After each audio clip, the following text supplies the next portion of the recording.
I wish that we could go back and start over, keep calm, and handle this in a more reasonable way.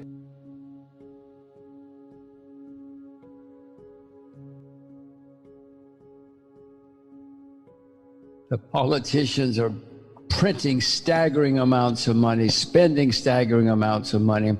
Every day in Japan, the Bank of Japan goes, the head cranks up the printing presses, prints money as fast as he can. I mean, the U.S. is the largest debtor nation in the history of the world. And look what we're doing, another few trillion.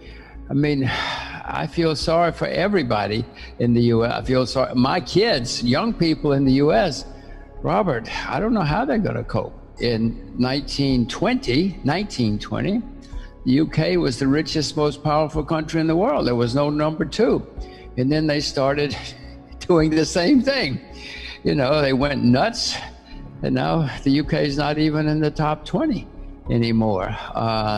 Still there, but the standard of living compared to what the UK had then and now is dramatic different. So I feel sorry for young people in the US. I feel sorry for you and me, but I certainly feel sorry for young people. A few months ago, politicians or media or somebody started overreacting, and now the whole world is closed down.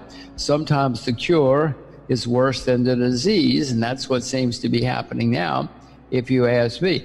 Do not think that I'm saying it's wonderful to get the virus. Do not say I think it's wonderful to be sick or to die. I'm certainly not, and I'm in the age group which would be most vulnerable. But if I ignore facts, if we all ignore facts, we're going to be in serious trouble. Asia has a less bad situation than the rest of us because they don't have the huge debts. Japan does, but most Asian countries don't have the gigantic debts that the West does. Japan is now in decline. You know, the debt skyrockets every day. The population goes down. The population has been declining for 10 years. They won't have babies. They don't like foreigners, so they won't have immigrants. It's not going to be good, but it's not just Japan. Western countries, you see what's happening in some Western countries now.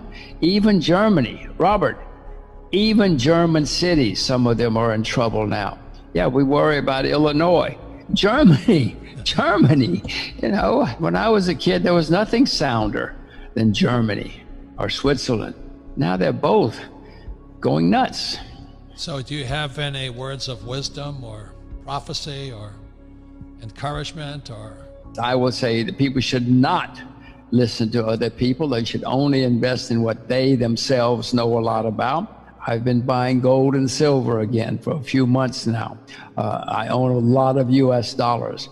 I just gave you reasons that the US is in trouble and getting worse. So you will probably say, why do you own US dollars? It's unsound, but I own it because in times of turmoil, people look for a safe haven, and the US dollar is considered for historical reasons a safe haven.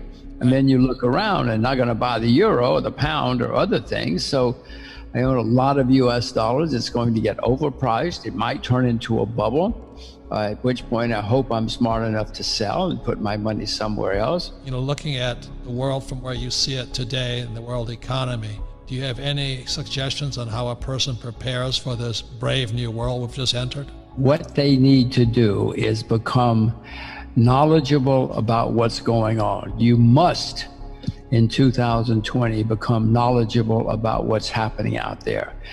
Because it's very important, especially now. As Robert says, this has never happened before. Once you become knowledgeable, then you're going to say, oh my God, then you're going to get worried. Then you're going to get extremely worried.